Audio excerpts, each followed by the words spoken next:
Assalamualaikum warahmatullahi wabarakatuh. Shalom, Om Swastiastu, Namo Buddhaya, Salam Kebajikan. Perkenalkan, nama saya Novelita dengan NIM E112123107 mata kuliah Antropologi Gerakan Sosial kelas B. Video ini merupakan tugas ujian akhir semester mata kuliah Antropologi Gerakan Sosial yang diampu oleh Mbak Dwi Surti Junida, Esos MSc. Saya akan menjawab 5 soal analisis. Yang pertama itu, menurut saya media digital telah mengubah cara masyarakat melakukan gerakan sosial secara sangat besar. Jika dulu gerakan sosial itu identik dengan demonstrasi langsung, organisasi formal atau pertemuan tatap muka, maka sekarang gerakan sosial juga berkembang melalui media digital seperti TikTok, Instagram, dan Twitter. Media sosial membuat gerakan sosial menjadi lebih cepat menyebar, lebih luas menjangkau masyarakat, dan lebih mudah diikuti oleh banyak orang. Dalam perspektif gerakan sosial baru, gerakan sosial modern tidak lagi hanya berfokus pada isu ekonomi atau politik, tapi juga pada identitas lingkungan, kemanusiaan, kesetaraan, dan hak sosial. Gerakan sosial baru juga banyak memanfaatkan media digital untuk membangun solidaritas dan menyebarkan kesadaran sosial. Artinya, media sosial bukan hanya alat komunikasi, tapi juga menjadi ruang mobilisasi masyarakat. Di sini saya menggunakan teori gerakan sosial baru. Salah satu contoh nyata adalah gerakan solidaritas Palestina di media sosial, yang dimana banyak masyarakat, terutama generasi muda, menggunakan TikTok, Instagram, dan Twitter untuk menyebarkan informasi, membuat kampanye solidaritas, menggalang donasi, hingga membangun opini publik global. Fenomena ini menunjukkan bahwa media digital itu mampu mempercepat penyebaran isu sosial lintas negara dalam waktu yang singkat. Kekuatan utama media digital adalah kemampuannya memperluas partisipasi masyarakat. Orang yang sebelumnya tidak aktif dan dalam gerakan sosial sekarang dapat ikut terlibat melalui media sosial. Namun di sisi lain, media digital juga membuat gerakan sosial menjadi sangat bergantung pada viralitas. Banyak isu cepat ramai tetapi juga cepat dilupakan ketika muncul tren baru. Yang kedua itu ada perlawanan masyarakat terhadap kekuasaan. Menurut saya, masyarakat melakukan perlawanan terhadap perusahaan, tambang, atau kebijakan tertentu karena merasa kehidupan mereka terancam, baik dari segi lingkungan, ekonomi, maupun keberlangsungan hidup masyarakat lokal. Perlawanan ini muncul ketika masyarakat merasa kepentingan mereka itu tidak didengar oleh pihak yang memiliki kekuasaan. Di sini saya menggunakan teori konflik, yang dimana dalam teori konflik, masyarakat dipandang memiliki perbedaan kepentingan antara kelompok yang memiliki kekuasaan dan kelompok yang dirugikan. Konflik muncul karena adanya ketimpangan kekuasaan, sumber daya, dan kepentingan ekonomi. Dalam konteks ini, masyarakat lokal sering berada pada posisi yang lemah dibanding perusahaan atau pemerintah. Salah satu contoh nyatanya adalah penolakan masyarakat terhadap aktivitas tambang di beberapa daerah Indonesia yang dianggap merusak lingkungan dan mengganggu sumber kehidupan masyarakat.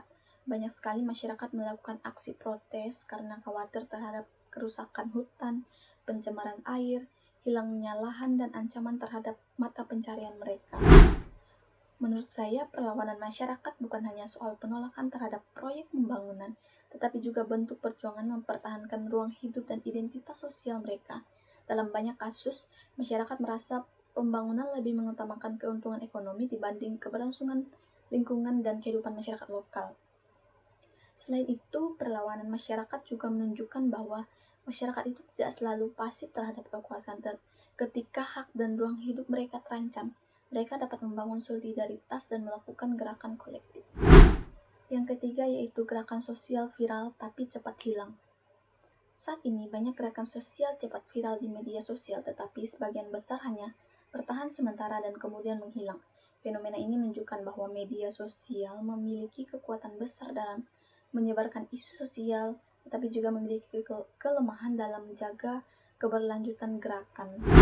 Menurut saya, salah satu penyebab gerakan sosial bertahan lama adalah karena perhatian masyarakat di media sosial itu sangat cepat berubah. Algoritma media sosial lebih menampilkan isu yang sedang viral atau ramai dibahas. Akibatnya, ketika muncul isu baru, perhatian publik terhadap isu sebelumnya perlahan menurun.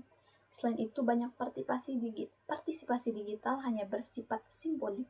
Banyak orang ikut membagikan hashtag atau membuat unggahan tetapi tidak selalu melakukan tindakan nyata di luar media sosial. Fenomena ini sering disebut sebagai Slack victim, yaitu bentuk aktivisme yang lebih banyak terjadi di ruang digital tetapi minim aksi secara langsung. Kita dapat melihat banyak hashtag sosial yang sempat viral di TikTok atau Twitter, tetapi hanya ramai dan dalam waktu singkat lalu perlahan hilang dan perhatian publik. Hal ini menunjukkan bahwa viralitas itu tidak selalu menjamin keberlanjutan gerakan sosial. Menurut saya, media sosial sebenarnya dapat memperkuat gerakan sosial karena mampu mempercepat penyebaran informasi dan membangun kesadaran publik secara luas. Namun, di sisi lain, media sosial juga dapat melemah gerakan sosial jika masyarakat hanya berhenti pada aktivitas digital tanpa membangun aksi nyata yang berkelanjutan. Pada video ini, saya akan membahas soal nomor 4 mengenai aktivisme digital, yaitu tentang apakah aktivitas sosial melalui media digital dapat dianggap sebagai bentuk gerakan sosial yang nyata. Dalam pembahasan ini, saya akan menganalisis fenomena tersebut menggunakan perspektif budaya digital. Saat ini, kita dapat melihat bahwa generasi muda lebih banyak menyuarakan isu sosial melalui media digital dibandingkan turun langsung ke lapangan. Bentuknya beragam, mulai dari membuat konten di TikTok, menyebarkan informasi di Instagram, ikut hashtag campaign, sampai petisi online. Fenomena ini menunjukkan bahwa ruang ekspresi sosial tidak lagi hanya terjadi di ruang fisik, tetapi juga ikut berpindah ke ruang digital. Dalam perspektif budaya digital, media sosial tidak dapat lagi dipahami hanya sebagai alat komunikasi, tetapi telah berkembang menjadi ruang sosial baru yang membentuk cara masyarakat berpikir, berinteraksi, dan membangun kesadaran sosial.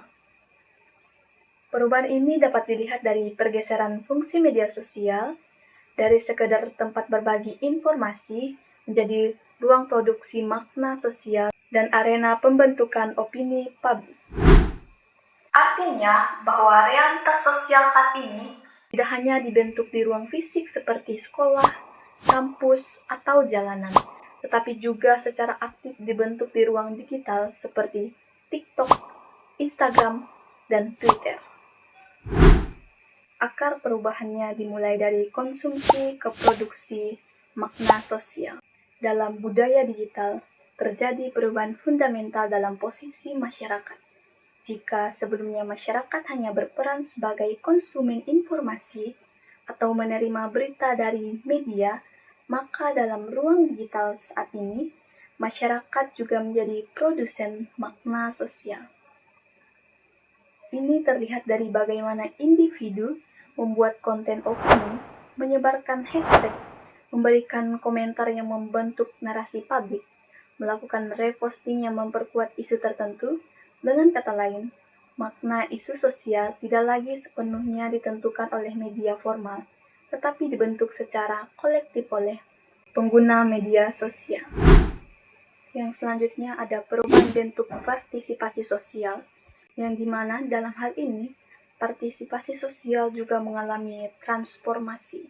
Jika dalam gerakan sosial tradisional, partisipasi identik dengan demonstrasi, turun ke jalan, organisasi formal, maka dalam budaya digital, partisipasi juga muncul dalam bentuk unggahan konten, hashtag campaign, petisi online, dukungan simbolik di media sosial. Bentuk ini disebut sebagai partisipasi simbolik, yaitu keterlibatan dalam isu sosial melalui ekspresi digital.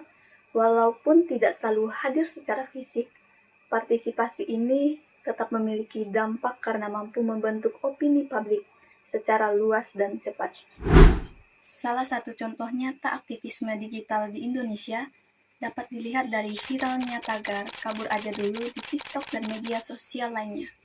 Tagar ini muncul sebagai bentuk ekspresi kekecewaan dan keresahan generasi muda terhadap kondisi sosial dan ekonomi di Indonesia. Banyak pengguna media sosial, terutama anak muda, membuat konten yang membahas sulitnya mencari pekerjaan, rendahnya upah, tekanan pendidikan, hingga ketidakpastian masa depan. Fenomena ini menjadi menarik karena awalnya hanya berupa unggahan dan candaan di media sosial, tetapi kemudian berkembang menjadi diskusi publik yang lebih luas. Banyak orang mulai membagikan pengalaman pribadi mereka, kritik sosial, bahkan membandingkan kondisi hidup di Indonesia dengan negara lain. Dalam perspektif budaya digital, fenomena ini menunjukkan bahwa media sosial telah menjadi ruang sosial baru, tempat masyarakat membangun kesadaran kolektif dan menyampaikan keresahan sosial secara terbuka. Selain itu, viralnya tagar ini juga memperlihatkan bagaimana algoritma media sosial mampu mempercepat penyebaran isu sosial dalam waktu singkat. Satu hashtag dapat menjadi jutaan pengguna dan membentuk opini publik secara luas. Jika kita melihat lebih jauh, fenomena aktivisme digital ini tidak hanya soal perubahan cara berpartisipasi, tetapi juga membawa dampak yang lebih kompleks. Disinilah kita perlu melihat secara lebih kritis bagaimana sih budaya digital bekerja dan membentuk gerakan sosial. Menurut saya, aktivisme digital ini memang dapat dianggap sebagai bentuk gerakan sosial yang nyata, tetapi sifatnya berbeda dengan gerakan sosial tradisional. Perbedaan utamanya adalah pada cara berpartisipasi masyarakat dan bagaimana isu sosial itu berkembang di ruang publik. Di satu sisi, aktivisme digital ini memberikan kemudahan bagi masyarakat untuk ikut terlibat dalam isu-isu sosial, cukup dengan membuat konten, membagikan informasi, atau ikut menyebarkan hashtag. Seseorang sudah bisa dianggap ikut berpartisipasi. Aktivisme digital ini tetap merupakan bentuk gerakan sosial yang nyata dalam bentuk yang lebih cair dan tidak terpusat. Artinya ia tidak sepenuhnya menggantikan gerakan sosial konvensional, tetapi menjadi perluasan dari cara masyarakat berpartisipasi dalam isu sosial tersebut. Akan lebih kuat dampaknya jika aktivisme digital ini tidak berhenti di ruang online, tetapi juga terhubung dengan aksi nyata di lapangan seperti edukasi, komunitas, atau gerakan kolektif langsung. Jadi, gerakan sosial hari ini menunjukkan bahwa perubahan tidak selalu datang dari suara paling keras, tetapi juga dari jaringan kecil yang bekerja secara konsisten, baik di ruang digital maupun di ruang nyata.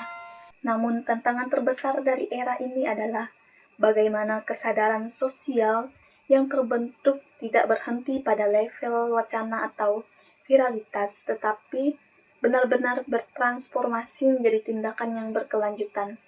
Pada akhirnya, gerakan sosial bukan hanya soal siapa yang bekerja, tapi juga bagaimana perubahan itu dibentuk dan dipertahankan dalam masyarakat. Selanjutnya ada gerakan sosial kecil dan perubahan sosial. Menurut saya, gerakan sosial tidak selalu harus berbentuk demonstrasi besar dalam kehidupan masyarakat. Perubahan sosial juga sering muncul dari komunitas kecil, gerakan budaya, pendidikan alternatif, atau solidaritas lokal. Walaupun skalanya kecil, gerakan seperti ini tetap memiliki pengaruh besar terhadap perubahan sosial masyarakat. Di sini saya menggunakan teori solidaritas sosial yang dimana dalam teori solidaritas sosial, perubahan sosial dapat terjadi karena adanya rasa kebersamaan, kepedulian, dan kerjasama antar anggota masyarakat. Solidaritas membuat masyarakat mampu membangun hubungan sosial yang kuat untuk mencapai tujuan bersama. Contoh nyatanya adalah komunitas belajar gratis, gerakan bank sampah, komunitas pelestarian budaya lokal, atau kegiatan berbagi makanan bagi masyarakat yang kurang mampu. Gerakan seperti ini mungkin tidak viral secara besar-besarannya, tetapi memiliki dampak yang nyata dalam kehidupan masyarakat sehari-hari. Jadi menurut saya, kekuatan gerakan sosial kecil terletak pada kedekatannya dengan masyarakat. Gerakan seperti ini biasanya tumbuh dari kebutuhan nyata masyarakat sehingga lebih mudah membangun solidaritas dan partisipasi langsung. Selain itu, perubahan sosial tidak selalu terjadi secara cepat dan besar, tetapi sering dimulai dari perubahan kecil yang dilakukan secara konsisten dalam kehidupan sehari-hari. Sekian dari saya, terima kasih. I just had to let you know you're